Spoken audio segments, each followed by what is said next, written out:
మనందరం కూడా ప్రార్థన చేసుకొని తీతు పత్రిక ధ్యానాలు చేసుకుందాం. ప్రార్థన చేసుకుందాం. ప్రార్థన. మహాపరిశుద్ధుడైన తండ్రి, ఈ సాయంకాల వేళలో మీ దయను కనికరమును మాపై కుమ్మరించి తీతు పత్రిక ధ్యానాలు నాయన నేర్చుకోవడానికి కృపను అనుగ్రహించినందుకు స్తోత్రాలు చెల్లిస్తున్నాను. ఈ సాయంకాల వేళలో నీ వాక్కును ఆత్మను పంపి మమ్మల్ని అందరినీ పవిత్రులుగాను పరిశుద్ధులుగాను మహిమగల నీ రాకడ కొరకు మమ్మల్ని అందరినీ మీరు సిద్ధపరిచినందుకు స్తోత్రాలు. ఈ పరిచర్యల వల్ల కలిగిన మహిమ, ఘనత, ప్రభావములన్నీ కూడా మీరే పొందినందుకు కృతజ్ఞతాస్తుతులు చెల్లిస్తూ యేసు నామంలో అడిగి పొందినాము తండ్రి, ఆమేన్. ప్రార్థన ఆలకించి అడిగినవన్నీ విశ్వాసం ద్వారా పొందుకునే భాగ్యం ఇచ్చి నడిపించిన యేసయ్యకు స్తోత్రము చేయదము. స్తోత్రం స్తోత్రం స్తోత్రం స్తోత్రం. తండ్రి, కుమార, పరిశుద్ధాత్మ దేవునికి స్తోత్రము చేయదము. స్తోత్రం స్తోత్రం స్తోత్రం స్తోత్రం. ఆమేన్. మంచిది నాన్న, మనందరం కూడా తీతు పత్రిక ధ్యానాలు చేసుకుంటా ఉన్నాము. ఈరోజు రాత్రి తీతు పత్రికలో 3 అధ్యాయాలు ఉన్నాయి. ఈ 3 అధ్యాయాల్లో ప్రాముఖ్యమైన సంగతులు ఏమున్నాయి అనేటువంటి విషయాలు ఈరోజు రాత్రి మనందరం కూడా నేర్చుకుంటున్నాం. గత లాస్ట్ సెక్షన్లో అసలు తీతు ఎవరు, తీతు మరి ఎలా రక్షించబడ్డాడు, తీతు గురించి పరిశుద్ధ గ్రంథంలో ఏ ఏ విషయాలు రాయబడి ఉన్నాయో మనందరం కూడా చూసి నేర్చుకున్నాం.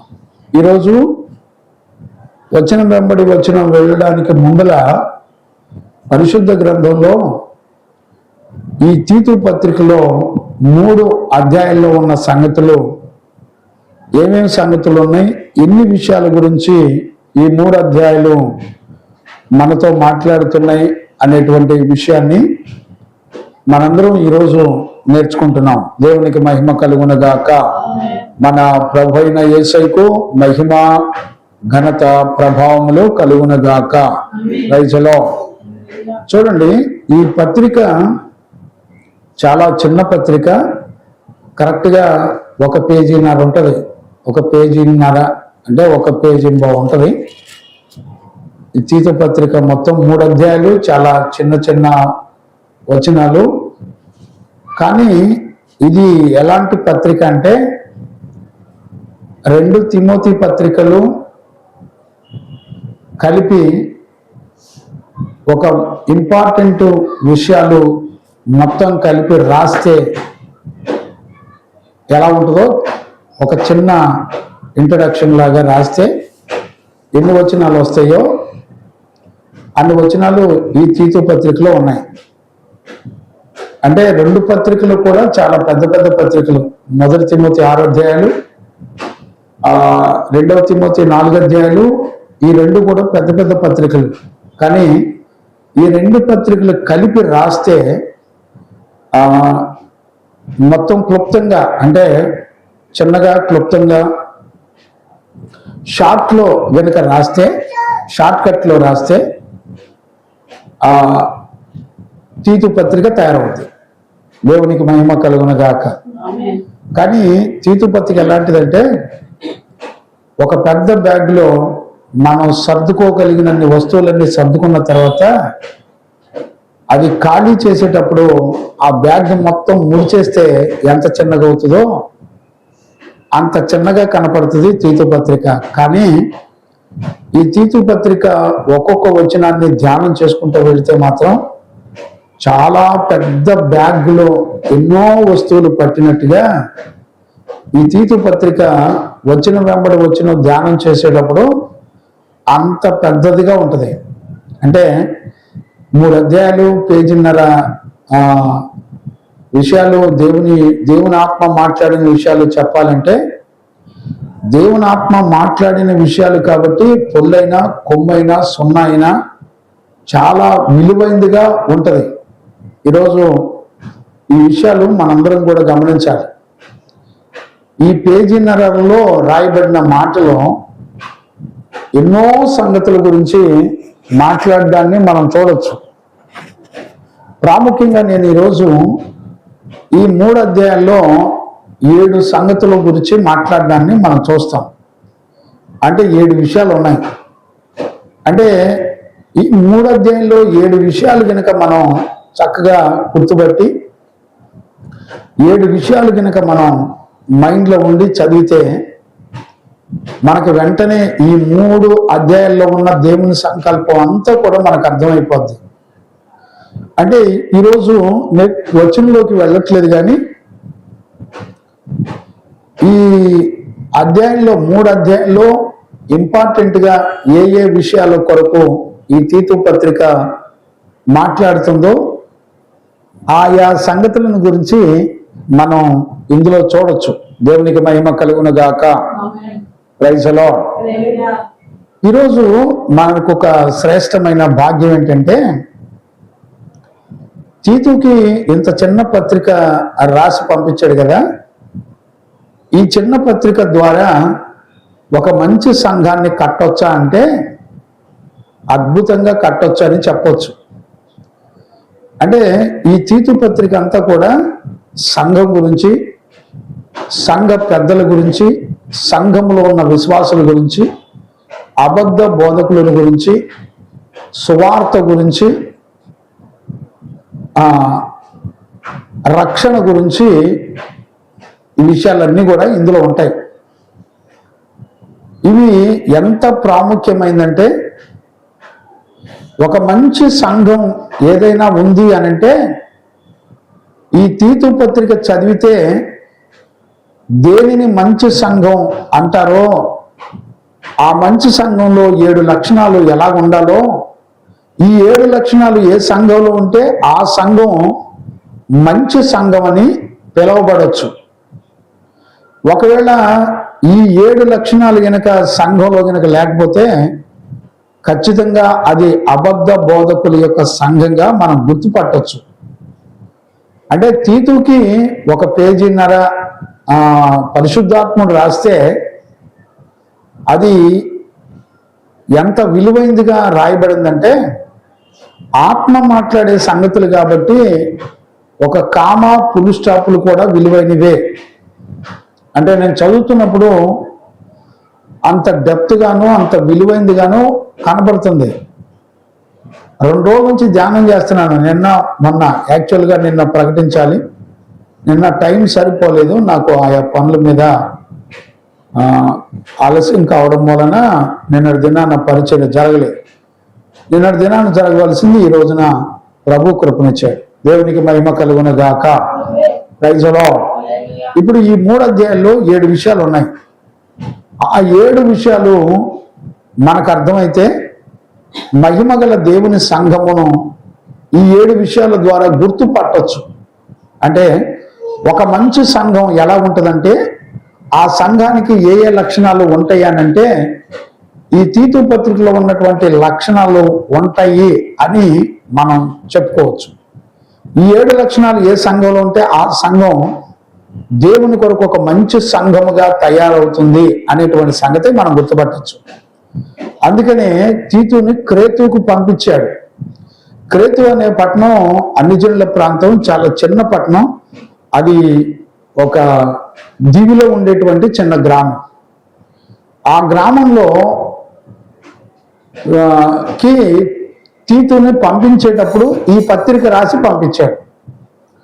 అంటే తీతు పట్ల దేవుని సంకల్పంలో ఉన్న విషయాలు మనం ఇక్కడ ఒక మంచి సంఘముగా కట్టబడే విధానంలో మనందరం కూడా చూడొచ్చు.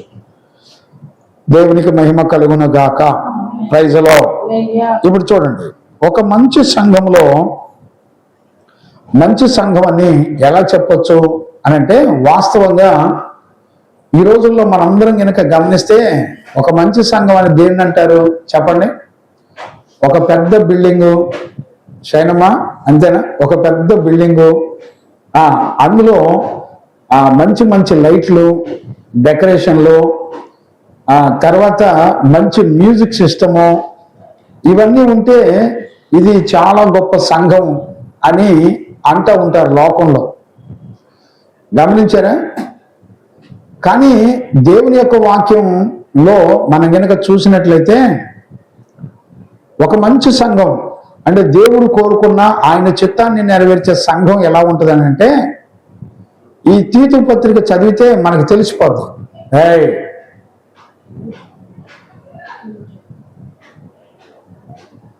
ఈ తీతు పత్రిక చదివితే మనకు స్పష్టంగా అర్థమైపోద్ది. దేవునికి మహిమ కలుగును గాక. Praise the Lord. ఇప్పుడు చూడండి, ఇందులో ప్రాముఖ్యమైనటువంటి లక్షణం ఏంటంటే ఒక మంచి కాపరి, ఒక మంచి కాపరి ఎలా ఉండాలో, అతనికి ఏ లక్షణాలు ఉండాలో చెప్తుంది. ఇప్పుడు కాపరిని బట్టే సంఘము తయారవుతూ ఉంటుంది. అందుకనే మంచి సంఘానికి మంచి కాపరి ఉండాలి. ఇప్పుడు తీతు పత్రికలో ప్రారంభమే కాపరి గురించినటువంటి లక్షణాలు, సంఘ పెద్దను గురించినటువంటి లక్షణాల గురించి మాట్లాడుతూ ఉంటారు. ఇప్పుడు మనం ఈ తీతు పత్రికలో గమనించినట్లయితే 1వ అధ్యాయం 1వ వచనం నుంచి 4 వచనాల్లో చక్కగా గ్రీటింగ్స్ చెప్తూ ఉంటాడు. 5వ వచనంలోకి వచ్చేప్పటికి అసలు విషయాన్ని ప్రారంభించి మాట్లాడుతూ ఉంటాడు. పౌలు తిమోతికి తీతుకు రాస్తూ ఈ 5వ వచనాన్ని మనం చదువుకుందాం. ఒక మాట నువ్వు చదువునానా? తీతు పత్రిక 1వ అధ్యాయము 5వ వచనం చదువునానా? నేను నీకు ఆజ్ఞాపించిన ప్రకారము, నేను నీకు ఆజ్ఞాపించినటువంటి ప్రకారము నీవు లోపముగా ఉన్న వాటిని దిద్ది. ఇప్పుడు చూడండి, నువ్వు లోపముగా ఉన్న వాటిని దిద్ది ప్రతి పట్టణములోను పెద్దలను నియమించు నిమిత్తమే నేను క్రేతులో నిన్ను విడిచి వచ్చి తిని. ఇక్కడ చాలా జాగ్రత్తగా అర్థం చేసుకోండి. తీతు విషయంలో పౌలు ఎలా నడిపించబడుతున్నాడో మనం ఇక్కడ చాలా జాగ్రత్తగా మనం అర్థం చేసుకోవాలి. ఇప్పుడు చూడండి, పౌలు ఏమంటాడంటే నేను ఆజ్ఞాపించిన ప్రకారము అని ప్రారంభించాడు. అంటే తీతు ఎలాంటి వాడంటే తన పైన పరిశుద్ధులు, నాయకులైన వాళ్ళు, దైవజనులు ఏది చెబితే అది చేసే వ్యక్తిగా మనకి కనపడుతున్నాడు తీతు. ఇప్పుడు తీతుకి ఎవరు ఆజ్ఞాపిస్తున్నాడని రాశాడు? పౌలు ఆజ్ఞాపిస్తున్నట్టుగా రాశాడు. ఎలా ఆజ్ఞాపిస్తున్నాడు అని అంటే పౌలు పరిశుద్ధాత్మ చేత ప్రేరేపించబడిన వాడై తీతుకు ఆజ్ఞాపిస్తున్నాడు. ఏ పని చేయడానికి ఆజ్ఞాపిస్తున్నాడంటే మొట్టమొదట లోపముగా, ఆ మాట మళ్ళీ చదువునానా? నేను నీకు ఆజ్ఞాపించిన ప్రకారము, నేను నీకు ఆజ్ఞాపించినటువంటి ప్రకారము నీవు లోపముగా ఉన్న వాటిని దిద్ది. గమనించారా? ఇప్పుడు తీతు ఎలాంటి వాడంటే సంఘములో ఒక దైవజనులను, సంఘాన్ని మొట్టమొదట దిద్దుబాటు చేస్తాడు. ఆయన చూడండి, ఈ రోజుల్లో సంఘములో ఉన్న పెద్దల్ని ఎవరైనా పైన నాయకులు దిద్దుబాటు చేయడానికి ఎవరినన్నా పరిశుద్ధులు మన దగ్గరికి పంపితే ఒప్పుకుంటారండి? ఈ రోజుల్లో నాకు వాక్యం అంతా తెలుసు, నన్ను ఎవరు దిద్దక్కర్లేదో అని తన సొంత నీతిని బట్టి నడుచుకునే వాళ్ళు చాలా మంది ఉన్నారండి. ఈ రోజుల్లో తోటి సహోదరులను ప్రేమించడం రాకపోయినా ఈ రోజుల్లో ఎలా ఉంటున్నారంటే ఎవరు ఒక దైవజనుడని మొదలు పెడితే అతన్ని ఎవరు దిద్దకూడదు, ఎవరు సరి చేయకూడదు. వాక్యం వింటున్న దేవుని పిల్లలారా, సంఘాలారా, దైవజనులారా శ్రద్ధగా వినండి. యేసుక్రీస్తు నామంలో మిమ్మల్ని నేనే బతిలాడుకుంటున్నా, నన్ను ఎవరైనా దిద్దండి. ఇక్కడ ఏదైనా లోపంగా కానీ వాక్యానికి విరుద్ధంగా ఎక్కడ ఏదైనా ప్రకటిస్తే దైవజనులైన మీరైనా, సంఘస్థులైనా దయచేసి నన్ను దిద్దొచ్చు, సరిచేయచ్చు. ఇప్పుడు తీతు ఒక అన్యజనుడు అయినప్పటికీ తీతు అపోస్తలుడైన పౌలు సువార్త ప్రకటించినప్పుడు రక్షించబడిన తీతు ఎలా ఎదిగాడంటే తీతు దగ్గర ఒక సహోదరుడిగా, ఒక కాపరిగా, తనతోటి కాపరిగా ఎదుగుతూ వచ్చాడు. అంటే అపోస్తలుడైన పౌలు దగ్గర విశ్వాసిగా రక్షించబడిన దగ్గర నుంచి పౌలుతో సమానమైన పరిచర్య చేయడానికి, అంటే సంఘములో సంఘ పెద్దలను దిద్ది, సంఘాన్ని దిద్ది, సంఘములో సంఘ పెద్దలను నియమించేటువంటి కెపాసిటీలోకి ఎదిగాడు. అంటే పౌలు దగ్గర సువార్త విన్నప్పుడు అతని జీవితం అంచెలంచెలుగా ఎలా మారిందో చూడండి. అనేకులకు సువార్త ప్రకటించేవాడిగా, అనేకులను రక్షించేవాడిగా, అంతేకాదు సంఘములో ఉన్న వారిని దిద్దేవాడిగా, సంఘ పెద్దలను మరి దిద్ది నియమించేటువంటి వ్యక్తిగా తయారయ్యాడు తీతు. కేవలం పౌలు వెంట తిరిగి ఏం విన్నాడంటే సువార్త విన్నాడు. అంటే తీతు జీవితంలో ఒక అన్యజనుడు అయినప్పటికీ నీతిమంతులను వెంబడించి సువార్త ప్రకటించబడినప్పుడు అతడు ఎంత ఎదుగుదల ఎదిగాడంటే అపోస్తలుడైన పౌలుతో పాటు సమానమైన ఎదుగుదల ఎదిగినట్టుగా మనందరం కూడా చూస్తున్నాం. దేవునికి మహిమ కలుగును గాక. Praise the Lord. ఈ రోజుల్లో రక్షించబడిన బిడ్డలు దైవజనులతో పాటు చక్కగా ఉపదేశంలోను సంఘ పరిచయంలోను సంపూర్ణంగా ఎదిగేవాళ్ళు లేరండి. అబద్ధ బోధకుల దగ్గర కూర్చొని దేవుడు చెప్పని బోధలు విని అక్కడ తయారవుతున్నారు సేవకులు. కానీ సత్యవాక్యం దగ్గర తయారయ్యే వాళ్ళు ఎవరు లేరు. అపోస్తుల దగ్గర, ప్రతిష్ఠితుల దగ్గర వాక్యం విని అపోస్తుల చేత సువార్తకు పంపబడి సేవ చేసే వాళ్ళు లేరండి. వీళ్ళు దుర్బోధకుల దగ్గర ఎదిగి వాళ్ళకి నచ్చిన పద్ధతుల్లో సేవ చేసుకుంటూ బ్రతికే వాళ్ళ దగ్గర ఆనందంగా చేరే వాళ్ళు ఎక్కువ మంది ఉన్నారు. వీళ్ళకి దేవుని వాక్యం యొక్క సంగతులు తెలియదండి. ఇప్పుడు తీతును క్రేతు సంఘంలోకి, ఆ మాట మళ్ళీ ఒకసారి చదువునానా? 5వ వచనం మళ్ళీ ఒకసారి చదవండి. నేను నీకు ఆజ్ఞాపించిన ప్రకారము, నేను నీకు ఆజ్ఞాపించిన ప్రకారముగా నీవు లోపముగా ఉన్న వాటిని దిద్ది, లోపముగా ఉన్న వాటిని దిద్ది, ప్రతి పట్టణములోను పెద్దలను నియమించు నిమిత్తమే. ఇప్పుడు చూడండి, తీతు ప్రతి పట్టణంలో, అంటే తీతుని పౌలు ఎక్కడికి పంపిస్తే అక్కడికి వెళ్ళిపోతాడండి. ఏ పట్టణానికి వెళ్ళి ఎవరెవరిని దిద్దాలన్నా, ఎవరెవరిని సంఘంలో బాగు చేయాలన్నా, సరిచేయాలన్నా తీతును పౌలు పంపించి ఎంత నమ్మకస్తుడో చూడండి. తీతును పౌలు పంపించి ఏ పట్టణంలోకి వెళ్తే ఆ పట్టణంలో చక్కగా సంఘాన్ని దిద్ది సరిచేస్తూ అక్కడ సంఘ పెద్దలను, లేకపోతే పెద్దలు అన్నా, కాపరి అన్నా, బోధకులు అన్నా ఒకటే అర్థం అండి. సంఘ పెద్దలు అంటే ఆ పెద్దలు కాదు, గుర్తుపెట్టుకోండి. సంఘ పెద్దలు అంటే దైవజనులు అని అర్థం. చదువునాను.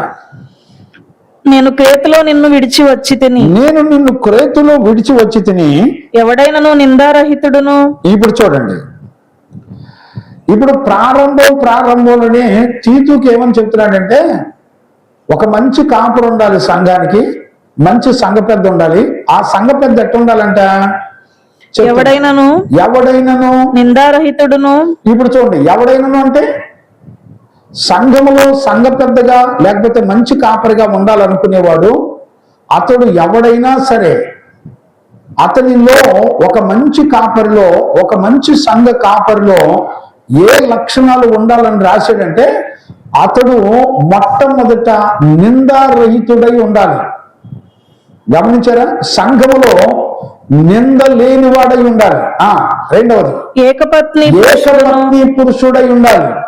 మూడవది దుర్వ్యాపార విషయములో నేరము మోపబడిన వారై అవిధేయులు కాక విశ్వాసులైన పిల్లలు గలవాడై ఉండి ఉన్న ఎడల అట్టివాన్ని పెద్దగా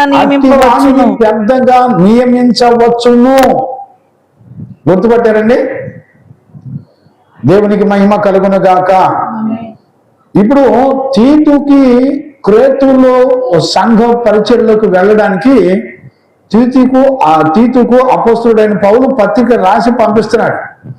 ఈ పత్రికలో మొట్టమొదట ఎవరి గురించి చెప్తున్నాడంటే, ఒక సంఘానికి ఒక మంచి కాపరి గురించి చెప్పడాన్ని మనం చూడొచ్చు. ఈ మంచి కాపరికి ఏ జీవితం ఉండాలో చెప్తున్నాడు. ఈ ఏ లక్షణాలు ఉండాలో చెప్తున్నాడు. అతడు ఎవరైనా వచ్చు, కానీ అతనికి సంఘ పెద్దగా ఉండాలంటే, సంఘ కాపరిగా ఉండాలంటే ఈ లక్షణాలు ఉండాలి. ఇప్పుడు నేనేమంటానంటే, నువ్వే సంఘానికైనా ఇల్లు, ఆ సంఘ కాపరికి ఈ లక్షణాలు ఉండాలి. నింద లేనివాడై ఉండాలి, ఏకపత్ని పురుషుడై ఉండాలి, దుర్వ్యాపార విషయంలో నేరము పెట్టబడిన వారై అవిధేయులు కాక విశ్వాసులైన పిల్లలు గలవాడునై ఉండిన ఎడల అట్టి వానిని పెద్దగా నియమించవచ్చును. ఇప్పుడు చెప్పండి, పత్రిక చిన్నదే, కానీ ఈ పత్రిక మొట్టమొదట ఎవరి గురించి మాట్లాడుతుందంటే, ఒక మంచి సంఘానికి మంచి కాపరి ఉండాలి అని చెప్తుంది. ఆ మంచి కాపరికి ఏ ఏ లక్షణాలు ఉండాలో చక్కగా వివరిస్తున్నట్లుగా మనందరం కూడా చూడొచ్చు. దేవునికి మహిమ కలుగును గాక. Praise the lord.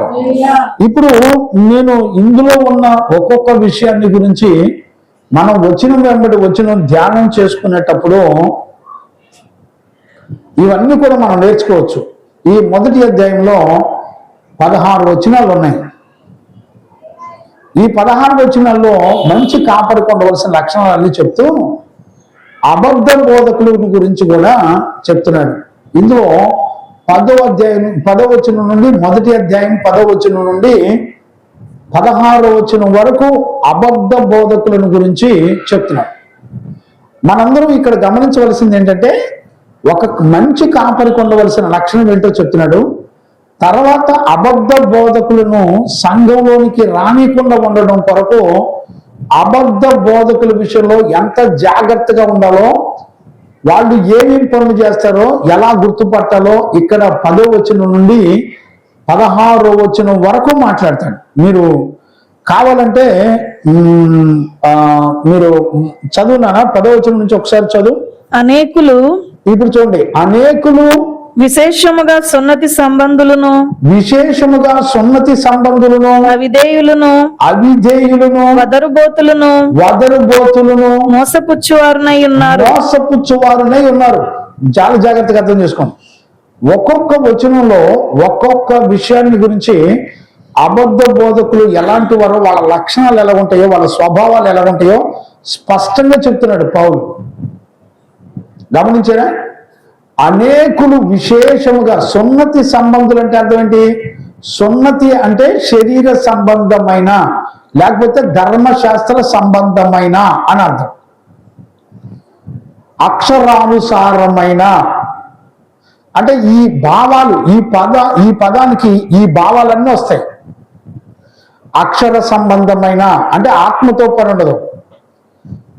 గమనించారా? శరీర సంబంధమైన, లేకపోతే ధర్మశాస్త్ర సంబంధమైన. ధర్మశాస్త్ర సంబంధమైన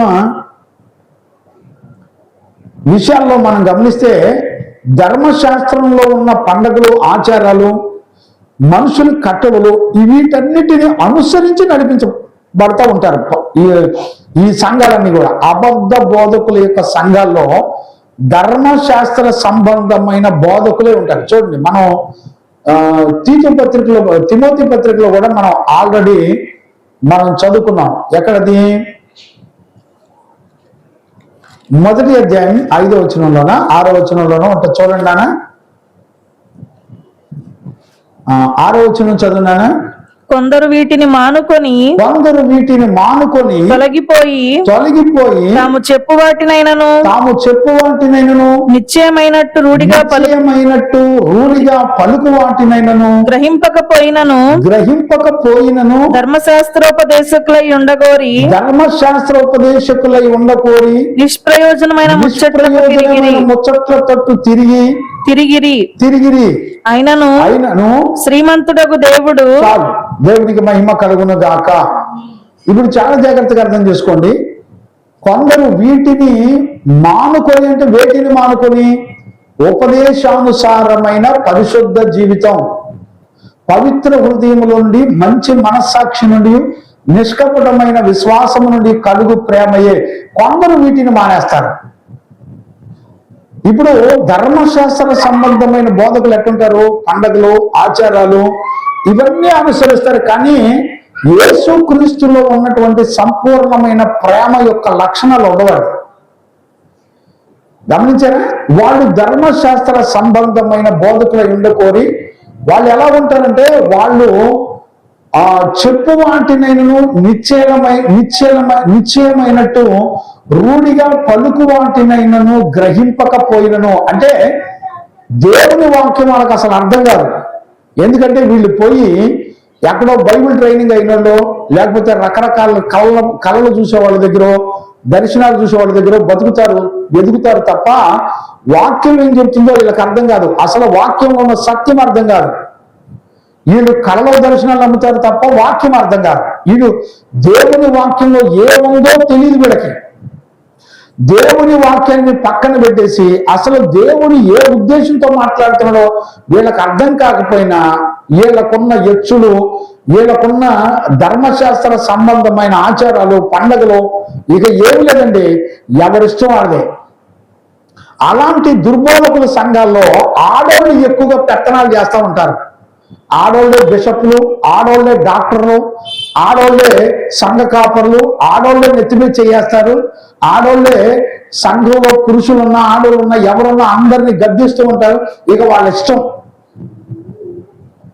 మరి వీళ్ళు వాక్యాన్ని చూసి నేర్చుకొని వచ్చి సేవ చేస్తున్నారో లేకపోతే వాక్యంతో పని లేదు దర్శనాలు కళ్ళు చూసి సేవ చేస్తున్నారో నాకు తెలియదు. దేవుడు వాళ్ళని చూసుకుంటాడు. వాళ్ళ వ్యవహారాన్ని, వాళ్ళ సేవల్ని, వాళ్ళ బతుకుల్ని దేవుడు తీర్పు తీరుస్తాడు. ఆయన చూసుకుంటాడు. గమనించారండి? అనేకులు బయలుదేరారంట దుర్బోధకులు. ఇప్పుడు ఇక్కడ తీతు పత్రికలో మనం మొట్టమొదటిగా తెలుసుకోవాల్సింది ఏంటంటే ఒక మంచి సంఘానికి మంచి కాపరి ఎలా ఉండాలో తెలుసుకోవాలి. రెండవది అబద్ధ బోధకులు ఎలా ఉంటారో మనం తెలుసుకోవాలి. మీరు గమనించినట్లయితే ఇక్కడ రెండవ అధ్యాయం మొదటి అధ్యాయం 10వ వచనం నుంచి తీతు పత్రికలో మనం 16 వచనాల వరకు మనం వచ్చిన వెంబడి వచనం నేర్చుకునేటప్పుడు అవన్నీ కూడా చూద్దాం. అంటే ఈ 3 అధ్యాయాలు ఏ విషయాలు ఉంటాయి అనే టాపిక్ చెప్తున్నానండి. గమనించారా? ఇది రెండవది. మూడవది చూడండి. మూడవది ఏంటంటే మంచి కాపరు ఉండాలి. రెండవది అబద్ధ బోధలు సంఘంలోకి రానికూడదు. మూడవది ఏంటంటే మంచి సంఘస్థులు ఉండాలి. ఇప్పుడు ఈ 2వ అధ్యాయంలో తీతు పత్రిక 2వ అధ్యాయంలో మీరు చూస్తే మొదటి నుంచి మీరు చదవండినా 2వ అధ్యాయము మొదటి నుంచి చదువునానా? నీవు హితబోధకు అనుకూలమైన సంగతులను బోధించుము. నీవు హితబోధకు అనుకూలమైన సంగతులను బోధించుము. ఎలాగనగా వృద్ధులు. ఇప్పుడు చూడండి, సంఘములో వృద్ధుల గురించి మాట్లాడుతుందో దేవుని యొక్క వాక్యం. వృద్ధులు సంఘములో ఎలా ఉండాలి? మితానుభవము గలవారును కలిగి మాన్యులను స్వస్థ బుద్ధి గలవారును విశ్వాస ప్రేమ సహనముల యందు లోపము లేని వారై ఉండవలెననియు అలాగుననే వృద్ధ స్త్రీలు సంఘములో వృద్ధులు ఎట్లా ఉండాలి? వృద్ధులైనటువంటి స్త్రీలు ఎలా ఉండాలి? చూడండి, సంఘములో పురుషులైన వృద్ధులు ఎలా ఉండాలి? సంఘములో స్త్రీలైనటువంటి వృద్ధులు ఎలా ఉండాలి? వృద్ధ స్త్రీలు కొండకత్తెలను మిగుల మద్యపానాసక్తులై ఉండక ప్రవర్తన యందు భయభక్తులు గలవారై ఉండవలెననియు దేవుని వాక్యము దూషింపబడకుండునట్లు వాళ్ళని బట్టి దూషింపబడకుండునట్లు యవన స్త్రీలు ఇక్కడ చూడండి. ఇక్కడ అంటే ఇప్పుడు నేను లోపల ఇక్కడ ఏమేమి ఉందో చెప్తున్నానండి. ఈ 2వ అధ్యాయంలో దేని గురించి చెప్తున్నట్టే పౌలు సంఘములో వృద్ధులు అంటే అందులో కేటగిరీలు వృద్ధులు, యవనస్తులు, అలాగే సంఘములో చిన్నపిల్లలు, అలాగే సంఘములో మరి ఇతర ప్రజల పట్ల ఎలాగుండాలి, ఇవన్నిటి గురించిన సంగతులు మొత్తం ఈ 2వ అధ్యాయం మొత్తం ఉన్నాయండి. దేవునికి మహిమ కలుగును గాక. Praise the lord. గుర్తుపట్టానా? పోనీ కంటిన్యూ చేయనా? అక్కడ వృద్ధ స్త్రీలు చదివిన దగ్గర కంటిన్యూ చేయి. అలాగుననే వృద్ధ స్త్రీలు కొండెకత్తెలను మిగులు మద్యపానాసక్తులై ఉండక పానాసక్తులై ఉండక ప్రవర్తన యందు భయభక్తులు గలవారై ఉండవలననియు దేవుని వాక్యము దూషింపబడకున్నట్లు యవన స్త్రీలు తమ భర్తలకు లోబడి ఉండి. చూడండి, యవన స్త్రీలకు వారి భర్తలు వారి పిల్లలు గమనించారా? అంటే సంఘంలో ఎంతమంది ఉంటారో, ఎవరెవరు ఉంటారో, కుటుంబాలు, వాళ్ళ జీవితాలు అన్నీ ఎలా ఉండాలో మొత్తం ఈ 2వ అధ్యాయం మొత్తం మాట్లాడుతుందండి. కొన్ని కంటిన్యూ చేయనా? తమ భర్తలను శిశువులను ప్రేమించువారును. ఇప్పుడు చూడండి, ఇంటిలో ఉన్నటువంటి స్త్రీలు భర్తలను, స్త్రీలను, పిల్లలు, శిశువులను ప్రేమించువారునై ఉండాలి. స్వస్థ బుద్ధి గలవారును పవిత్రులను ఇంట ఉండి పని చేసుకుని వారును మంచివారునై ఉండవలనని బుద్ధి చెప్పుచు మంచి ఉపదేశము చేయువారునై ఉండవలనని బోధించుము. ఇప్పుడు స్త్రీలు ఇంట్లో ఎలా ఉండాలా? మంచి ఉపదేశం అంటే దేవుని దగ్గర నేర్చుకున్న ప్రతి ఉపదేశాన్ని ఏం చేయాలా? ఇంట్లో తన పిల్లలకి నేర్పుకోవాలి. గమనించారండి? ఇప్పుడు ఈ విషయాలన్నీ చెప్పి 7వ వచనం కంటిన్యూ చేయనా? పరపక్షమందుండు వాడు మనలను గూర్చి చెడు మాట ఏది చెప్పనేరక సిగ్గుపడునట్లు అన్నిటి యందు నిన్ను నీవే సత్కార్యముల విషయమై మాదిరిగా కనపరుచుకొనుము. చూడండి, సంఘము సేవకుడు అందరికీ మాదిరండి. ఇప్పుడు అర్థమైందా? సంఘంలో అందరికీ మాదిరికరంగా ఉండవలసింది ఎవరు? దైవజనుడేనండి. దేవునికి మహిమ కలుగునుగాక. అంటే ఇప్పుడు మనం ఈ పత్రికలో ఎవరెవరి గురించి తెలుసుకుంటామంటే, మొట్టమొదటి దైవజనుడి గురించి తెలుసుకుంటాం, రెండవది అబద్ధ బోధకుల గురించి తెలుసుకుంటాం, మూడవది సంఘంలో మంచి సంఘస్థులు.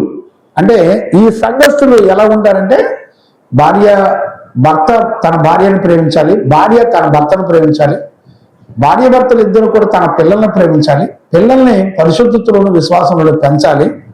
అంటే వీళ్ళు బ్రతికినంత కాలం సంఘస్థులందరూ కూడా అనేకులకు మాదిరికరంగా ఉండేటట్లుగా వాళ్ళ జీవితంలో దేవుడు కోరుకున్న జీవితాన్ని సంపూర్ణంగా చేసే వాళ్ళై ఉండాలి సంఘస్థులు. అంటే ఇప్పుడు మనకేమర్థమవుతుంది? మంచి కాపురు ఉండాలి, మంచి సంఘస్థులు ఉండాలి, అలాగే అబద్ధ బోధకులను సంఘంలోకి రానికూడదు. గమనించారా? 4వది చూడండి, 3వ అధ్యాయంలో మనం చదువుకోవచ్చు. 3వ అధ్యాయంలో చదువుకోవచ్చు. ఈ 3వ అధ్యాయంలో మనం మొదటి వచనం నుండి 3 వచనాలు చదివితే, అవిశ్వాసులు ఎదుట లేకపోతే లోకం ముందల సంఘము మంచి సాక్ష్యము కలిగిన వాళ్ళై ఉండాలి. అంటే అన్యజనుల ఎదుట వీళ్ళు దేవుని పిల్లలు అని ఒక మంచి సాక్ష్యాన్ని పొందిన వాళ్ళై ఉండాలి. దేవునికి మహిమ కలుగునుగాక.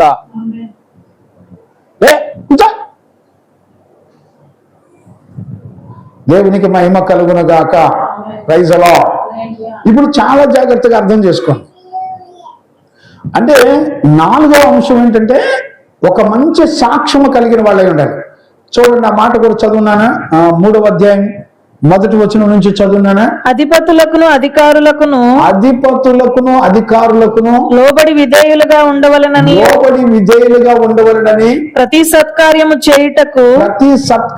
చేయుటకు సిద్ధపడి ఉండవలెననియు మనుషులందరి ఎడల సంపూర్ణమైన సాత్వికమును కనపరచుచు ఎవనిని దూషింపక జగడమాడని వారును శాంతులనై ఉండవలెననియు వారికి జ్ఞాపకము చేయము. చూసారండి, అధిపతులు అధికారులకు అంటే ఇతరులు అన్యజనులైనటువంటి వారి ఎదుట దేవుని సంఘము ఒక మంచి సాక్ష్యాన్ని పొందాలి. గమనించారా? సంఘ బిడ్డలను బట్టి పలానా సంఘ బిడ్డలు ఎంతో మంచి వాళ్ళండి, గొడవలు ఆడరు, తగాదులు ఆడరు, మంచి మనస్సాక్షి కలిగి ఉంటారు, సాత్వికమైన మంచి మనసు కలిగి పూర్ణమైన సాత్వికము గలవారై, మామూలు సాత్వికం కాదండి, పూర్ణమైన సాత్వికం అంటే ఏంటి? దేవుని మనసు కలిగి ఉండి నడిపించబడతారండి. వాళ్ళని చూసినా యేసయ్యని చూసినా ఒకటే. ఒక దెబ్బ కొట్టండి అన్నమాట, బతిని నడితే ఈయనే కాలం ఇది. వాళ్ళు మనల్ని అమ్మేస్తారు. వాళ్ళు మందిరంలో తిరగనికూడదు, మందిరంలో ఒక దెబ్బ కొట్టి కూర్చోబెట్టాలి. ఊరికే దేవునికి మహిమ కలుగును గాక. Praise the Lord. ఇప్పుడు అర్థం చేసుకోండి, అంటే ఈ పత్రికలో దేని గురించి చెప్తున్నాడు? 4వ అంశం అంటే అన్యజనుల ఎదుట, అంటే గవర్నమెంట్ ఎదుట, లేకపోతే ఇతర నాయకులు ఎదుట, లేకపోతే ఇతర అన్యజనుల ఎదుట మన జీవితం ఒక మంచి సాక్ష్యాన్ని పొందిన ద్వారా ఉండాలి. మన సంఘం అన్న వీళ్ళు ఎక్కడెక్కడ ఉండరు, జగడమాడకుండా, ఆ మాటలు చదువున్నానా, మనుషులందరి ఎడల సంపూర్ణమైన సాత్వికమును కనపరచుచు ఎవరిని దూషింపక. గమనించారా? ఎవరిని కూడా దూషించకూడదు, ఎవరితో కూడా తగాదలాడకూడదు, జగడమాడని వారును శాంతులనై ఉండవలనని వారికి జ్ఞాపకం చేయండి. గవర్నమెంట్కి లోబడాలి, పెద్ద చిన్నకు లోబడాలి. వాళ్ళు ఎక్కడా కూడా గొడవాడకుండా మౌనంగా తగ్గించుకొని బ్రతకాలి. వాళ్ళకి చెప్పండి. అంటే ఇప్పుడు చూడండి, మంచి సంఘం ఇతర అన్యజనుల ఎదుట, అంటే అవిశ్వాసుల ఎదుట, లోకం ఎదుట ఒక మంచి సాక్ష్యమును పొందిన వాళ్ళై ఉండాలి. దేవునికి మహిమ కలుగును గాక. Amen. Praise the lord. Hallelujah. 5వది చూడండి. 5వది కనుక మనం చదువుకున్నట్లయితే ఇది గుండెకు ఒక హార్ట్ లాంటిది. నేను ఎందుకు ఈ మాట చెప్తున్నానంటే, ఒక మనిషికి గుండెకాయ ఎంత విలువైందంటే, మన శరీరంలో గుండెకాయ అన్ని అవయవాలకి బ్లడ్ని పంప్ చేస్తూ ప్రతి నరాల్లో చూడండి, ఎక్కడైనా బ్లడ్ ఎక్కితే సురుకు పోట్లు వచ్చి చచ్చిపోతారండి, ప్రాణం పోద్ది. బ్లడ్ ప్రతి బాడీలో నడినెత్తి మొదలుకొని అరికాల వరకు ప్రతి అవయవాల్లో బ్లడ్ ప్రతి ప్రదేశంలో ప్రవహించాలి. లేకపోతే బ్లడ్ ప్రవహించని ప్రాంతంలో కుళ్ళిపోద్ది, శరీరం పాడైపోద్ది, అనారోగ్యాలు వచ్చేస్తాయి. ఇప్పుడు మనందరికీ అర్థం కావాల్సింది ఏంటంటే, ఇప్పుడు మనం నేర్చుకోబోయేది ఒక గుండెకాయ లాంటిది. ఏంటిది అనంటే, మనం మొదటి అధ్యాయంలో మొదటి 4 వచనాలు ఉన్నాయి చూసారా, అదే ఈ పత్రిక మొత్తానికి ఒక గుండెకాయ లాంటిదండి. మనం గనుక ఆ మాటలు గనుక చదువుకుంటే మనకు అర్థమైపోద్ది అక్కడ ఎన్ని విషయాల గురించి మాట్లాడతాడో. చూడండి నాన్న, చదువునానా, తీతు పత్రిక 1వ అధ్యాయము మొదటి 4 వచనాలు చదువు తల్లి. దేవుడు ఏర్పరచుకొనిన వారి విశ్వాసము నిమిత్తమును, దేవుడు ఏర్పరచుకొనిన వారి యొక్క విశ్వాసము నిమిత్తమును, నిత్య జీవమును గూర్చిన నిరీక్షణతో కూడిన భక్తికి ఆధారమగు, నిత్య జీవమును గూర్చిన నిరీక్షణతో కూడిన భక్తికి ఆధారమగు, నిరీక్షణతో కూడిన భక్తికి ఆధారమగు, సత్య విషయమైన అనుభవ జ్ఞానము నిమిత్తము దేవుని దాసుడును యేసుక్రీస్తు అపోస్తలుడైన పౌలును మనందరి విశ్వాస విషయంలో నా నిజమైన కుమారుడు తీతుకు శుభమని చెప్పి రాయినది, ఆ నిత్య జీవమును అబద్ధమాడనేరని దేవుడు అనాది కాలమందే వాగ్దానము చేసెను గాని ఇప్పుడు మన రక్షకుడైన దేవుని ఆజ్ఞ ప్రకారము నాకు అప్పగింపబడిన సువార్త ప్రకటన వలన. ఇప్పుడు చూడండి, ఇదంతా ఏంటంటే నాకు అపోస్తలుడైన పౌలుకి అప్పగించబడినటువంటి సువార్త ప్రకారముగా. అంటే ఒక సువార్త ఎలాంటిదంటే, ఒక మనిషి జీవితంలో ఒక గుండెకాయ ఎంత పవర్ఫుల్ గా పనిచేస్తుందో ఒక సువార్త అంత పవర్ఫుల్ గా పనిచేస్తుంది. చదువునానా, నాకు అప్పగింపబడిన నాకు సువార్త ప్రకటన వలన అప్పగింపబడిన సువార్త వలన తన వాక్యమును తన యుక్త కాలములందు యుక్త కాలమందు బయలుపరిచెను. తండ్రి అయిన దేవుని నుండి తండ్రి అయిన దేవుని నుండి మన రక్షకుడైన క్రీస్తు యేసు నుండి క్రీస్తు నుండి కృపయు కనికరమును సమాధానమును నీకు కలుగును గాక. ఇప్పుడు నేనేమంటానంటే ఈ మొదటి వచనం నుంచి 4 వచనాల్లో ఉన్న విషయాలన్నీ కూడా ఒక సువార్త వలన కలిగినటువంటి విషయాలే. అంటే ఇప్పుడు ఈ సువార్త సంఘము అంతా కూడా సువార్తలో మంచి టాలెంట్ కలిగి ఉండాలి. అంటే సువార్త యొక్క బలమంతా కూడా సంఘానికి తెలిసి ఉండాలి. సంఘం దేవుని యొక్క వాక్యంలో ఉన్నటువంటి ఉద్దేశం ఎరగనిదై ఉండకూడదు. సంఘంలో ఉన్న ప్రతి ఒక్కరికి సువార్తలో ఉన్న సర్వ సంపూర్ణత అంతా ఎరిగిన వారై ఉండాలి. జాగ్రత్తగా అర్థం చేసుకోండి. ఇప్పుడు ఈ సువార్త ద్వారా ఏమొస్తుందంట? మొదటి నుంచి చూడండి. ఏర్పరచుకున్న వారి విశ్వాసము నిమిత్తమై నిత్య జీవము, రెండవది నిరీక్షణ, మూడవది భక్తి, నాలుగవది సత్యము, ఐదవది అనుభవ జ్ఞానము. గమనించారండి? ఆరవది విశ్వాసము. గమనించారండి? ఇంకేమున్నాయి? వాగ్దానము, రక్షణ. గమనించారా? అలాగే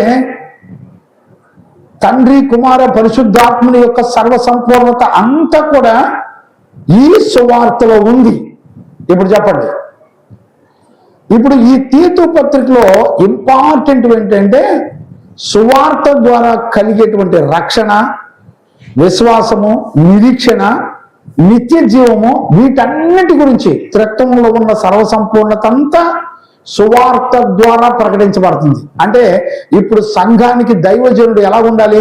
సువార్తలో ఉన్న సర్వసంపూర్ణత అంతా ప్రకటించాలి. ఇప్పుడు సంఘంలో ఉన్నటువంటి బిడ్డలందరూ కూడా సువార్త సంపూర్ణంగా ఎదిగిన వారై ఉండి తీరాలి. ఇప్పుడు చూడండి, ఈ సువార్త ద్వారా ఎందుకు సువార్త ఒక గుండెకాయ లాంటిదంటే, ఈ సువార్త ఏం చేస్తుందంటే ప్రతి పాపిని మొట్టమొదట రక్షణ మార్గంలో నడిపిస్తుంది. అంటే ఒక పాపిని రక్షించేది ఏంటంటే సువార్త. ఇప్పుడు చూడండి, ఇక్కడే 2వ అధ్యాయం 10వ వచనం చదువున్నానా? 2వ అధ్యాయం 10వ వచనం. దాసులైన వారు అన్ని విషయముల యందు మన రక్షకుడకు దేవుని ఉపదేశమును అలంకరించున్నట్లు, మన రక్షకుడుకు దేవుని యొక్క ఉపదేశమును అలంకరించున్నట్లు తమ యజమానులకు ఎదురు మాట చెప్పక ఏమీ అపహరింపక సంపూర్ణమైన మంచి నమ్మకమును కనపరచుచు అన్ని కార్యముల యందు వారిని సంతోషపెట్టుచు వారికి లోబడి ఉండవల్లని వారిని హెచ్చరించుము. దేవునికి మహిమ కలుగునగాక. గమనించారండి? మన రక్షకుడుకు దేవుని ఉపదేశం యొక్క అలంకరణ ద్వారా చూడండి, ఈ సువార్త అనేది మన ఆత్మీయ జీవితానికి ఒక చక్కటి అలంకరణ అంట.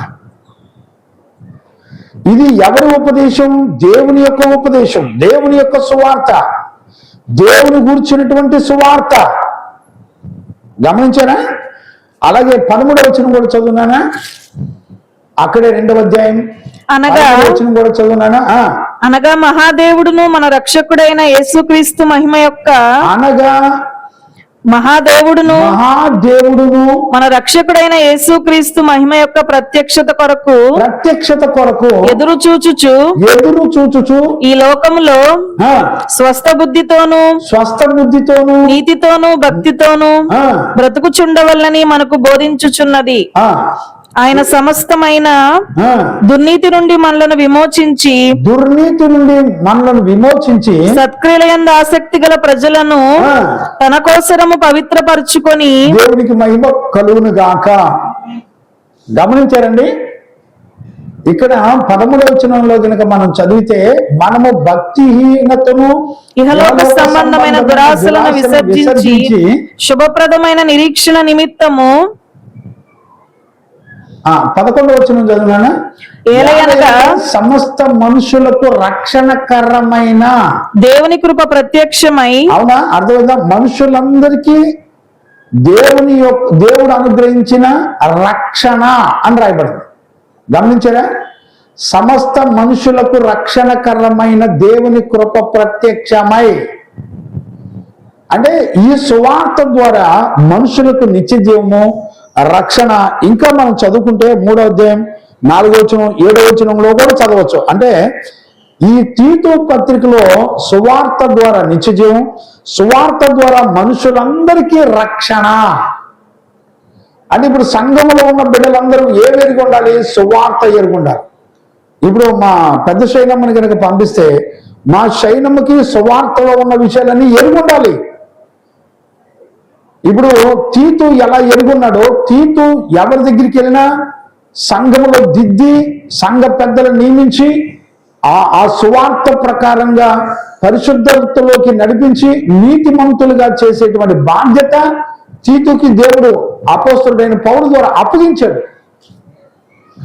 ఈ రోజున సువార్త తెలిసిన మనందరం కూడా, నువ్వు సువార్త ప్రకటిస్తే ఒక మనిషికి నిత్య జీవం దొరుకుతుంది, రక్షణ దొరుకుతుంది. గమనించారండి? నిరీక్షణ కలుగుతుంది. దేవునికి మహిమ కలుగును గాక. Praise the Lord. ఇది 5వది. ఇప్పుడు ఎన్ని చెప్పుకుంటూ వచ్చాం? జాగ్రత్తగా గమనిస్తే మంచి సంఘము అని కనుక మనం ప్రారంభం అయితే, అందులో మంచి సంఘంలో కాపరి మంచివాడై ఉండాలి. ఒకవేళ కాపరి వ్యభిచారి, లేకపోతే కాపరి మోసగాడై, లేకపోతే కాపరి దుర్మార్గుడైతే సేమ్ అదే లక్షణాలు సంఘములో కూడా పనిచేస్తాయి. మీరు గుర్తుపెట్టుకోండి. కాపరిని దాటి సంఘములోకి ఏది కూడా రాదు. గమనించారా? పరలోక సంబంధమైన ఏ విషయాల్లో దైవజనుడు సంపూర్ణుడై ఉన్నాడో సంఘము కూడా అదే సంపూర్ణతకి ఎదుగుతుంది. గుర్తుపెట్టుకోండి. తండ్రి బుద్ధులు బిడ్డలకు వస్తాయి. గమనించారా? ఒకవేళ సంఘములో ఉన్న వాళ్ళు మోసగాళ్ళైతే, ధనాపేక్ష కలిగిన వాళ్ళైతే, ఇక చూడండి వాళ్ళ పరిస్థితి ఎంత దారుణంగా ఉంటుందో. ఈ రోజున సేవ ప్రారంభించి దైవజనులు వాళ్ళ పేరు మీద, వాళ్ళ పిల్లల పేర్ల మీద ఫిక్స్డ్ డిపాజిట్లు, ఆస్తులు సంపాదించుకుంటున్నారు. ఎందుకంటే పాపానికి కూడా డబ్బులు కలెక్ట్ చేసే సంఘాలు బొచ్చుడు ఉన్నాయండి. పాపం చేస్తే నువ్వు డబ్బులు కడితే నీ పాపం పోద్దని చెప్పి ప్రసంగాలు చేసి, దొంగ బోధలు చేసి నాశనం చేసే దుర్బోధకులు, దేవుని బిడ్డలను మోసం చేసే దుర్బోధకులు భయంకరంగా ఉన్నారు భూమండలం మీద. మీరు నమ్మండి. నేను అందుకని చెప్తున్నాను, ఒక్క తీతు పత్రిక ఒకటి చదివితే చాలండి. ఒక మంచి సంఘానికి ఎన్ని లక్షణాలు ఉండాలో, ఒక మంచి కాపరికి, సంఘములో ఉన్న కాపరికి, సంఘములో ఉన్న విశ్వాసికి, వృద్ధులకి, పెద్దవాళ్ళకి అబద్ధ బోధనల్ని ఎలా ఎదిరించాలి, ఆ ప్రతి విషయం ఇందులో రాయబడిందండి. కానీ ఒక చిన్న పుస్తకమే, 3 అధ్యాయాలే. కానీ ఇందులో సంఘము దేవుని దృష్టికి ఎలా ఉండాలో మొత్తం రాసి ఉంది. ఒక వ్యక్తి, ఒక దైవజనుడి కనుక ఈ తీతు పత్రిక ఒకటి చదివి ఒక మంచి సంఘాన్ని, పరిశుద్ధ సంఘాన్ని దేవుని కొరకు సిద్ధపరచగలడంటే ఖచ్చితంగా సిద్ధపరచగలడని చెప్పచ్చు. గమనించారా? అంటే బైబిల్ అంతా కూడా సంపూర్ణమైందే, తీతు పత్రిక ఒకటే కాదండి, పరిశుద్ధ గ్రంథం అంతా కూడా సంపూర్ణమైందే. కానీ తీతు పత్రికలో సంఘములను గురించి అంత తేటగా రాశాడండి. ఒక మంచి సంఘముల గురించి అంత స్పష్టంగా రాయబడింది. దేవునికి మహిమ కలుగును గాక. Praise the lord. 6వది మనం గనుక చూసినట్లయితే సత్క్రియలు. అంటే రక్షించబడిన వ్యక్తి దేవుడు సిద్ధపరిచిన సత్క్రియలు చెయ్యాలని ఈ గ్రంథంలో రాయబడింది. మనం గనుక చూస్తే చూడండి, 1వ అధ్యాయం 16వ వచనం చదవన్నానా? దేవుని ఎరుగుదుమని వారు చెప్పుకొందురు గాని దేవుని ఎరుగుదమని వాళ్ళు చెప్పుకుంటారు గాని అసహ్యులను అవిధేయులను ప్రతి సత్కార్యము విషయము భ్రష్టులనై ఉండి తమ క్రియల వల్ల ఆయనను ఎరుగమన్నట్టున్నారు. ఇప్పుడు చూడండి, దేవుని సంఘం ఎప్పుడు కూడా క్రియల విషయంలో ఖచ్చితంగా మాదిరిగా ఉండవలసిందే. ఏ క్రియలు? ఇది కంటిన్యూ చేయనా? ఇప్పుడు 16వ వచనం చదివా కదా, తీతు పత్రిక.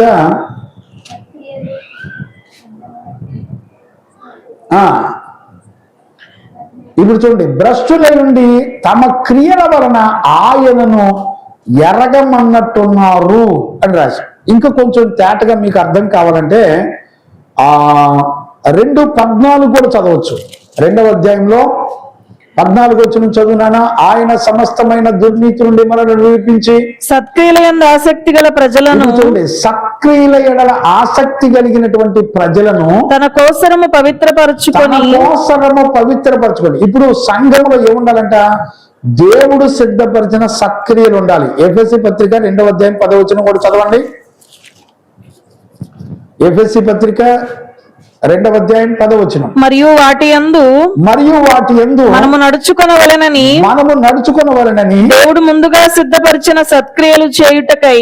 చూడండి, దేవుడు సిద్ధపరిచిన సత్క్రియలు చేయుటకై మనము క్రీస్తు యేసునందు సృష్టింపబడిన వారమై. మనమందరం కూడా దేవుడు సిద్ధపరిచిన సత్క్రియలు చేయడానికి క్రీస్తు యేసునందు సృష్టించబడినటువంటి పిల్లలం. అంటే అర్థం ఏంటి? సంఘం ఎలా ఉండాలంట? సంఘములో ఉన్న పిల్లలు ఎలా ఉండాలంట? దేవుడు సిద్ధపరిచిన సత్క్రియలు కలిగినటువంటి జీవితం చేయాలి సంఘం. అలాగే సంఘములో ఉన్న బిడ్డలు, కుటుంబాలు, వాళ్ళ సంతానం అందరూ కూడా దేవుడు ఏదైతే కోరుకుంటున్నాడో మన జీవితంలో ఆ జీవితాన్ని చేయాలి. అంటే ఇప్పుడు తీతు పత్రిక మనకేం చెప్తుంది?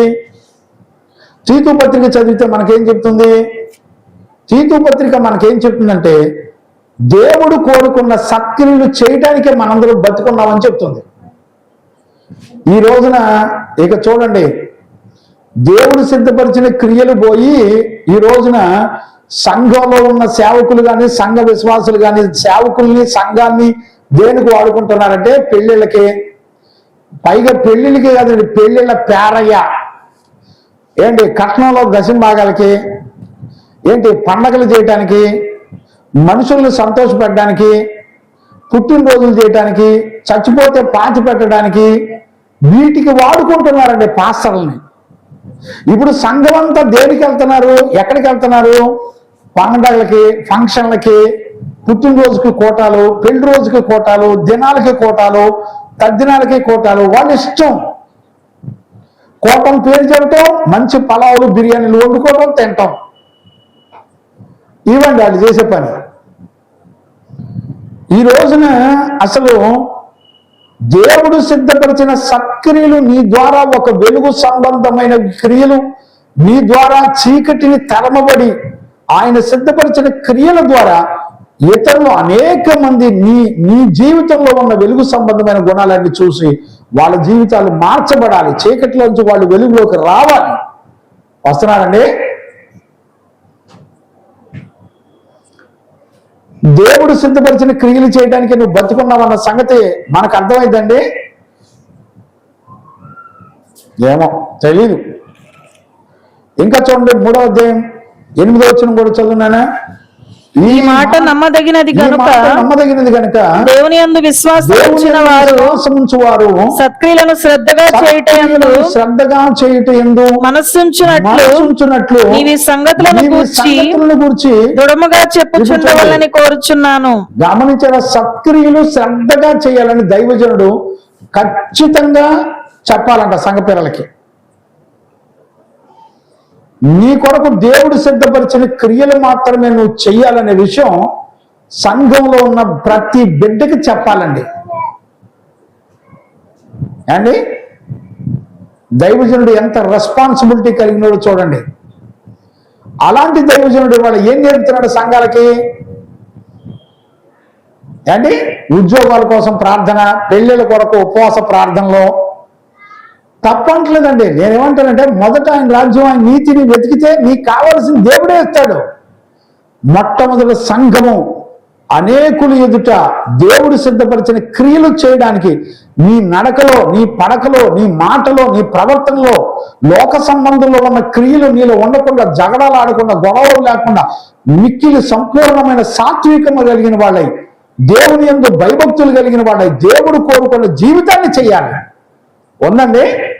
ఈ రోజున సంఘంలోకి వచ్చి దేవుడు సిద్ధపరిచిన సక్రియలు నేర్చుకుని ఆయన చెప్పిన ప్రకారం బ్రతకడానికి వచ్చేవాళ్ళు ఉన్నారండి సంఘంలో.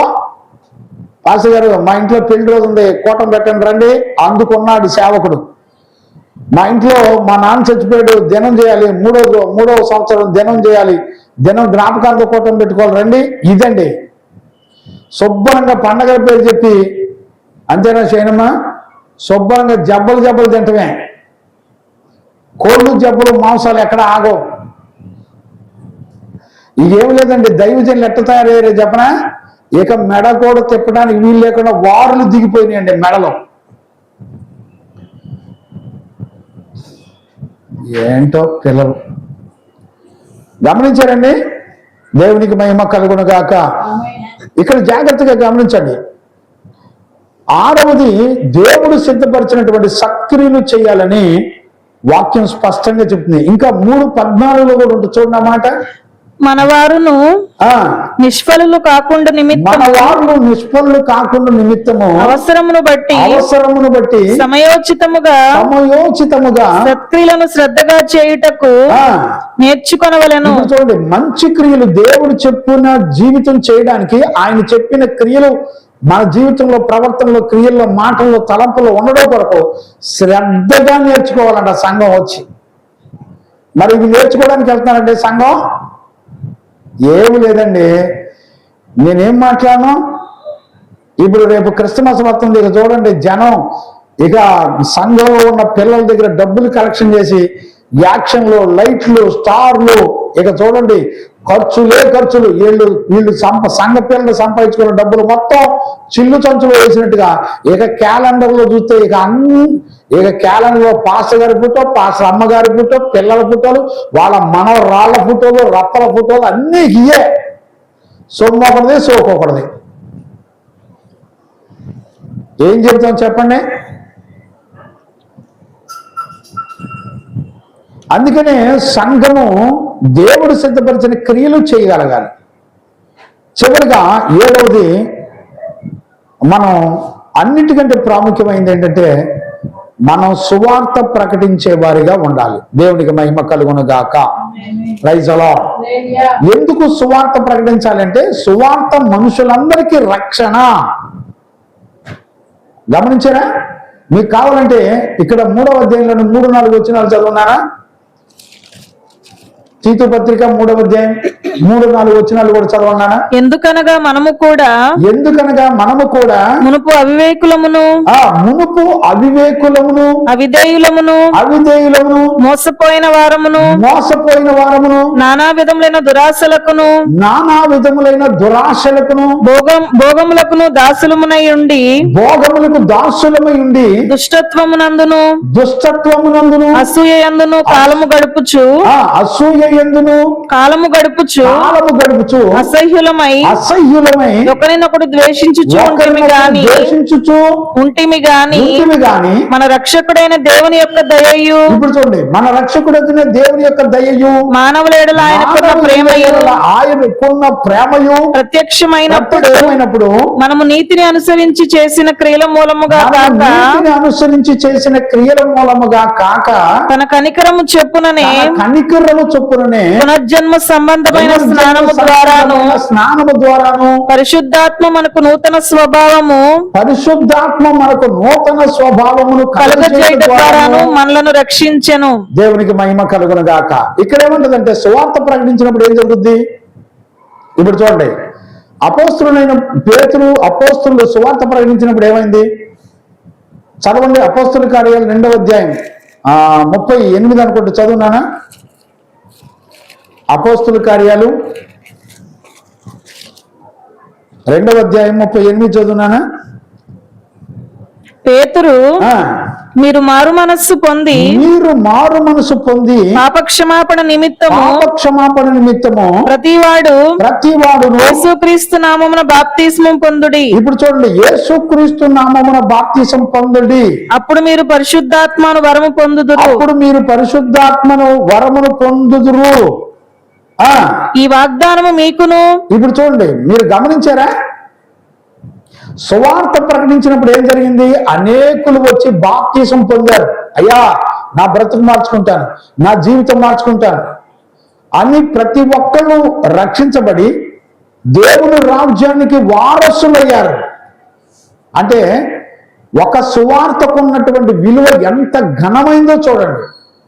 ఇప్పుడు ఈ తీతు పేరు మీద రాయబడిన ఈ తీతు పత్రిక కూడా, ఈ తీతు కూడా అన్యజనుడైన తీతుకు సువార్త పౌలు ప్రకటిస్తే రక్షించబడి తీతు ఏమయ్యో తెలిసిన బ్రతుకు మార్చుకొని పౌలుతో పాటు సువార్త ప్రకటిస్తూ తిరుగుతూ పౌలుతో పాటు జత పనివాడైపోయాడు. దేవునికి మహిమ కలుగును గాక. ఒక నీతిమంతుడయ్యాడు, అనేకుల తప్పు దిద్దేవాడయ్యాడు తీతు. ఈ రోజున మనము సువార్త ప్రకటించబడినప్పుడు ఆ సువార్త నమ్మితే ఒక పాపి పరిశుద్ధుడు అవటమే కాకుండా అతను సువార్త ప్రకటించడం ద్వారా అనేక మందిని దిద్ది పరిశుద్ధులుగా చేసి సంఘములో సేవకులను తయారు చేయగలిగిన జీవితం తీతుకు వచ్చిందండి. ఇప్పుడు నేనేమంటానంటే, ఈ తీతు పత్రిక చదవడం ద్వారా 7వ అంశం ఏంటంటే, మనం సువార్త ప్రకటించే వారిగా ఆయన చేతిలో మనం బ్రతుకుతాం. దేవునికి మహిమ కలుగును గాక. Praise the Lord. అంటే దీన్ని బట్టి ఇప్పుడు మనకేమర్థమవుతుంది? తీతు పత్రిక ఒకటి చదివితే ఈ 7 లక్షణాలు, మంచి సంఘము అనేది ఏదైనా ఉందంటే ఈ 7 లక్షణాలు ఆ సంఘంలో ఉండి తీరాలి. జాగ్రత్తగా అర్థం చేసుకోండి. ఇప్పుడు మనందరం మనల్ని మనం పరీక్షించుకుంటే ఏది మంచి సంఘం అంటే, పెద్ద బిల్డింగులు, స్లాబ్లు, లైటింగ్లు, టేకి తలుపులు, టేకి పావురాళ్ళు, టేకి దేవదూతలు చెక్కబడినవి కావు సంఘాలు. సంఘం అంటే గ్రానైట్ రాళ్ళు, లైటింగ్లు, డిస్కోలు, మ్యూజిక్లు కాదు, క్రిస్మస్ కి స్టార్లు పెట్టుకునే వాళ్ళు కాదు. సంఘం అంటే, ఒక మంచి సంఘంలో ఎవరు ఉండాలంటే ఒక మంచి కాపరు ఉండాలి. మంచి సంఘంలో ఎవరు ఉండాలంటే అబద్ధ దుర్బోధనలు ఎదిరించే వాళ్ళు ఉండాలి. మంచి సంఘములు ఎవరు ఉండాలంటే మంచి విశ్వాసులు ఉండాలి. మంచి సంఘములో ఉన్న విశ్వాసులు ఎవరై ఉండాలంటే వాళ్ళు సువార్త అంత స్పష్టంగా ఎరిగిన వాళ్ళై ఉండాలి. మంచి సంఘములో ఉన్నటువంటి వాళ్ళకి ఒక మంచి సాక్ష్యం ఉండాలి వెలుపల, ఇతరుల మధ్యలో. గమనించారండి, మంచి సంఘములో ఉన్నటువంటి వాళ్ళకి సువార్త సంపూర్ణంగా ఎరిగిన వాళ్ళై ఉండాలి. అంతేకాదు, మంచి సంఘములో ఉన్నటువంటి పిల్లలకి వాళ్ళ సంఘ పిల్లలు దేవుడు సిద్ధపరిచిన సక్రియలు చేసేటువంటి వాళ్ళై ఉండాలి. అంతేకాదు, 7వది వాళ్ళు సువార్త కూడా ప్రకటించే వారై ఉండాలి. ఇప్పుడు చెప్పండి, ఉన్నారండి అలాగా? ఈ 7 లక్షణాలు ఏ సంఘంలో అయితే ఉంటాయో అది దేవుని దృష్టికి మంచి సంఘం అండి. ఇప్పుడు మీరు సంఘానికి వెళ్ళే వాళ్ళందరూ ఈ తీతు పత్రిక చదివి ధ్యానం చేసుకొని వెళ్ళండి. మంచి సంఘం అంటే ఏంటో తెలియాలంటే, మంచి కాపర్ అంటే ఏంటో తెలియాలంటే మీకు తీతు పత్రిక చదివితే తెలిసిపోద్దండి. గమనించారా? ఈ 7 విషయాలు ఈ తీతు పత్రికలో చెప్పబడ్డాయి. ఇప్పుడు నేనేం అడుగుతున్నానంటే, నువ్వే సంఘానికన్నా వెళ్ళు, ఆ సంఘంలో 7 లక్షణాలు లేకపోతే ఇమ్మీడియట్ గా మానే, ఇమ్మీడియట్ గా విడిచిపెట్టు. నీ ఆత్మను రక్షించడానికి ఒక దైవజనుడు, సంఘము, సంఘంలో ఉన్న పిల్లలు, వృద్ధులు, యవనస్తులు ఎవరెవరు ఏ పాత్ర పోషించాలో, భర్త భార్య విషయంలో, భార్య భర్త విషయంలో, బిడ్డల విషయంలో ఏ పాత్ర పోషించాలో మొత్తం ఇందులో రాయబడి ఉంది. చూసారండి?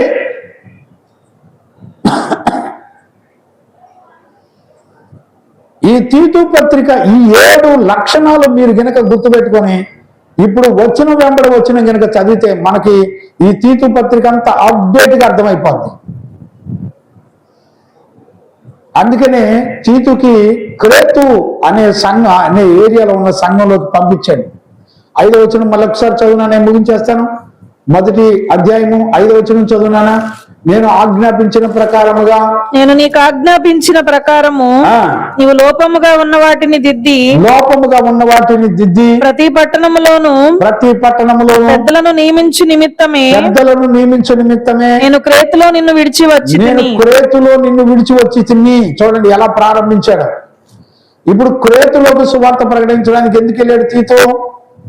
అక్కడ సంఘంలో ఉన్న ప్రతి లోపాన్ని దిద్ది, అక్కడ సంఘంలో ఉన్న దైవజనులను పెద్దలు నియమించి, ఇదిగో సంఘం అంతా కూడా ఎలా ఉండాలో, ఒక మంచి సంఘములో ఉన్నటువంటి సేవకులు, సంఘ బిడ్డలు ఏ లక్షణాలు కలిగి ఉండాలో మొత్తం తీతు పత్రికలో ఉంది. ఇప్పుడు నేను అడుగుతున్నాను, తీతు పత్రిక ధ్యానం కనుక నువ్వు చేయకపోతే, తీతు పత్రిక నువ్వు తెలియకపోతే, ఈ రోజు నువ్వు ఖచ్చితంగా మోసగించబడతావు. అబద్ధ బోధకుల చేతిలో మోసగించబడి పండగలకును, పెళ్లి రోజులకి, దినాలకి, లేకపోతే నువ్వు చచ్చిపోతే పాతిపెట్టడానికి వాడుకుంటావు దైవజనులని. ఈరోజు రాత్రి ఒక తండ్రిగా, దైవజనుడిగా మీ కాళ్ళు పట్టుకొని బ్రతిమాడుతున్నాను. దయచేసి అర్థం చేసుకోండి. ఏమంటే అనేక మందిని ఈ గ్రూపులో చక్కగా చేర్చి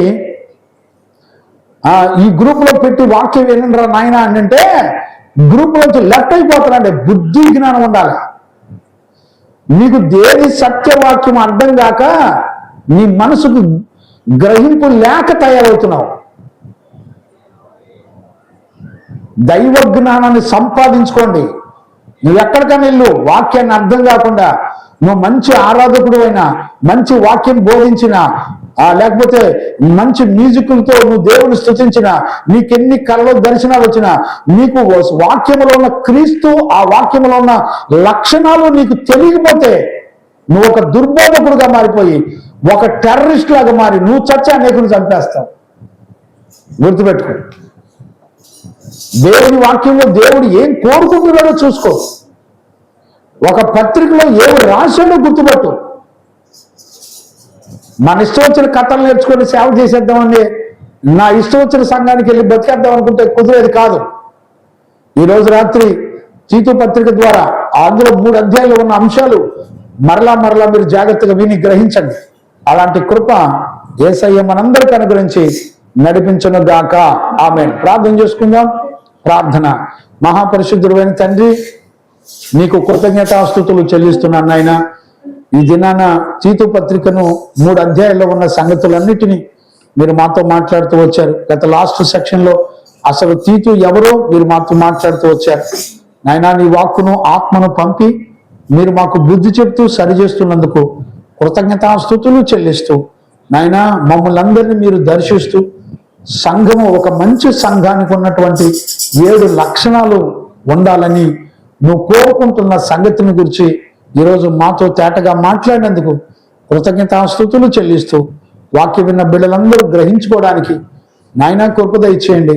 నాయన, మీ సువార్తను గురించిన సంగతుల ద్వారా తీతు ఎలా సంపూర్ణతకి ఎదిగాడో మమ్మల్ని, సంఘాన్ని, ఈ ఉపదేశాన్ని విన్న ప్రతి బిడ్డని తీతు ఎదిగినట్లుగా ఎదుగుటకు కృపనిచ్చి మీ మహిమగల రాకడ కొరకు మమ్మల్ని అందరినీ మీరు సిద్ధపరిచినందుకు కృతజ్ఞతాస్తుతులు చెల్లిస్తూ యేసు నామంలో అడిగి పొందినాము తండ్రి. ఆమేన్. ప్రార్థన ఆలకించి అడిగినవన్నీ విశ్వాసము ద్వారా పొందుకునే ఆశీర్వాదం ఇచ్చి నడిపించిన యేసయ్యకు స్తోత్రము చేయదమో. స్తోత్రం, స్తోత్రం, స్తోత్రం, స్తోత్రం, స్తోత్రం. తండ్రి, కుమార, పరిశుద్ధాత్మ దేవునికి స్తోత్రము చేయదమో. స్తోత్రం, స్తోత్రం, స్తోత్రం, స్తోత్రం, స్తోత్రం. ఆమేన్. మన తండ్రి అయిన దేవుని నుండి, మన ప్రభు అయిన యేసుక్రీస్తు నుండి, పరిశుద్ధాత్మని యొక్క అన్యోన్య సహవాసము, సన్నిధి, సమాధానం విశ్వసించిన బిడ్డలకును సకల పరిశుద్ధులకును యేసయ్య కృపా సమాధానములు మనందరికీ తోడైండి నడిపించును గాక. ఆమేన్. హల్లెలూయా, హల్లెలూయా, హల్లెలూయా.